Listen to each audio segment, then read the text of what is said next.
আমরা এখন দেখব লেখ অঙ্ক এবং এটা কিভাবে প্রয়োগ করে আমাদের বিভিন্ন সমাধান করা হয় তার উপরে। আমরা লেখ অঙ্কটা দেখার আগে আমরা দেখে নিই, আমরা আগে করেছি ছোটো ক্লাস নিচের ক্লাসগুলোতে, যেটাকে বলে সংখ্যা রেখা। সংখ্যা রেখাটা হচ্ছে কি একটা সরল রেখা,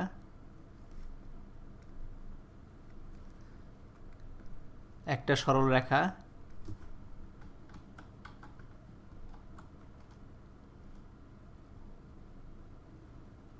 একটা সরল রেখা থাকলো, যেটার সরল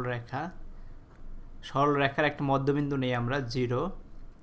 তারপর থেকে শুরু করে আমরা একটা নির্দিষ্ট দূরত্ব পর্যন্ত 1 2 3 বা 3 4 5, এটা ডান পাশ থেকে সবসময় আমরা ধনাত্মক বা পজিটিভ নাম্বার লিখব, আর শূন্যর বা বাম পাশে সবসময় লিখব ঋণাত্মক নাম্বার, যেমন -1, একই সমান দূরত্বে -2, একই সমান দূরত্বে -3, -4, -5। তো এটা হচ্ছে আমাদের সংখ্যা রেখা। সংখ্যা রেখা হচ্ছে 0 থেকে দূরত্ব নির্ণয়। যদি বলা হয় 3, তাহলে হচ্ছে 0 থেকে 1 2 3, তার মানে এখানে হবে আমাদের সংখ্যা রেখার তিনটাকে আমরা উপস্থাপন করব। আর ঠিক একই রকম যদি -3 বলা হয়, তাহলে এর বাম দিকে এটাকে বলবো আমরা -3। তো এটা হচ্ছে সংখ্যা রেখা।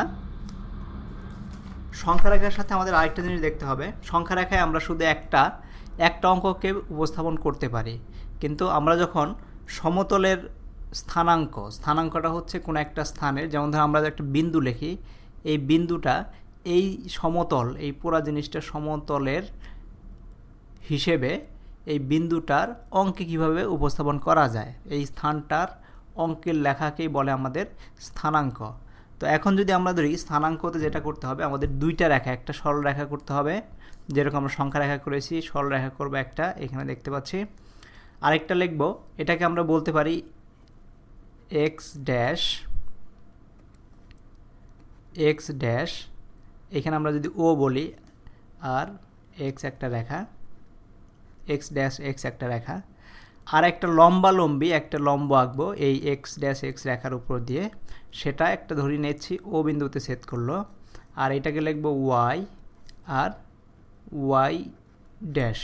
তো এই যে দুইটা রেখাকে আমরা নিয়ে আসতে পারি, নিয়ে এসে আমরা স্থানাঙ্ক তৈরি করতে পারি। স্থানাঙ্ক তৈরি করতে হলে যেটা করতে হবে, যেমন ধর আমরা এই দিকে যদি যখন 4, এখানে দুইটা অঙ্ক নিয়ে আমরা বলছি 1 2 4 6 8, মাঝখানে 5 এর নাম্বারটা দেয়নি, বসাই দিয়েছি আমরা 10 পর্যন্ত, আর -10। আর ওয়াইয়ের দিকে হচ্ছে উপর দিকে যাচ্ছে আমাদের পজিটিভ নাম্বার বা ধনাত্মক সংখ্যা, আর নিচের দিকে যাচ্ছে আমাদের নেগেটিভ নাম্বার বা ঋণাত্মক সংখ্যা। তো আমরা এইখানে যদি একটা বিন্দু নেই, এই বিন্দুটাকে যদি নেই, এটাকে যদি আমরা বলি এ, এটাকে আমরা উপস্থাপন করব, এটা এক্স অ্যাক্সিস, আমরা লিখব 3, আর ওয়াইয়ে যেহেতু কোনো বিন্দু বসাই নেই, তার মানে হচ্ছে এটা 0, তার মানে A30, এই স্থানাঙ্কটাকে বলা হয় A30, বা আমরা অন্যভাবে বলতে পারি এই স্থানাঙ্কটাকে আমরা A3,0। তার মানে হচ্ছে এক্সের দিকে 3 সংখ্যা আসে আর ওয়াইয়ের দিকে 0 আছে, তার জন্য এটাকে x30। বা ওয়াইয়ের দিকে যদি বলি এখানে 6, এই সংখ্যাটাকে আমরা বলবো ধরি বি, এটাকে যদি আমরা বি বলি, বি ওয়াইয়ের দিকে হচ্ছে 6 আর এক্সের দিকে হচ্ছে 0, তার মানে 0 6, এটা হচ্ছে এটার স্থানাঙ্ক। তো আমাদের এরকম যদি হয়, আমরা এরকম ওয়াইয়ের দিকে 4 নিলাম, এই 4, আর এখান থেকে নিলাম ধরো 2, তাহলে এইটার স্থানাঙ্ক কী হবে, কীভাবে হবে? তা আমাদের এইখান থেকে একটা লম্ব টানবো, এই 0 বরাবর একটা লম্ব, আর এখান থেকে একটা লম্ব টানবো, যে বিন্দুতে এটা ছেদ করলো, যে বিন্দুতে এটাকে ছেদ করছে, এটাকে যদি আমরা সি বলি, এটার স্থানাঙ্ক হচ্ছে x হচ্ছে 2, এক্সের মান আগে লিখতে হবে 2, তারপর হচ্ছে ওয়াই হচ্ছে 4, তার মানে 4 এর মান আগে লিখতে হবে, এটার স্থানাঙ্ক হচ্ছে সি 2 4, তার মানে এক্সের দিকে 2 ঘর পর্যন্ত গেছে আর ওয়াইয়ের দিকে 4 ঘর পর্যন্ত গেছে। তো এটাকে আমরা এভাবে উপস্থাপন করতে পারি, এটাকে হচ্ছে আমাদের বলা হয় সমতলের স্থানাঙ্ক নির্ণয়।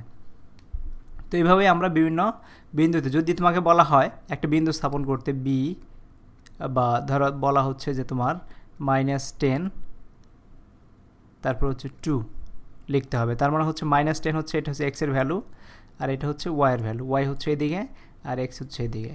তো -10 মানে এক্স রেখার বাম দিকে হবে, তার মানে এই জায়গাটা একটা আসবে। আর হচ্ছে ওয়াইয়ের দিকে হচ্ছে 2, তার মানে এদিকে আসবে। তার মানে এইটা এই যে সংখ্যাটা আসবে, কারণ এটা যোগ করলে এখানে আসবে আর এটা যোগ করলে এখানে আসবে, এখানে ছেদ করবে। তার মানে এই বিন্দুটাকে বলা হচ্ছে -10,2। তো এই বিন্দুটাকে হচ্ছে -10,2। তো এইভাবে আমরা বিভিন্ন বিন্দু উপস্থাপন করতে পারি। এটাকে বলা হয় সমতলের স্থানাঙ্ক।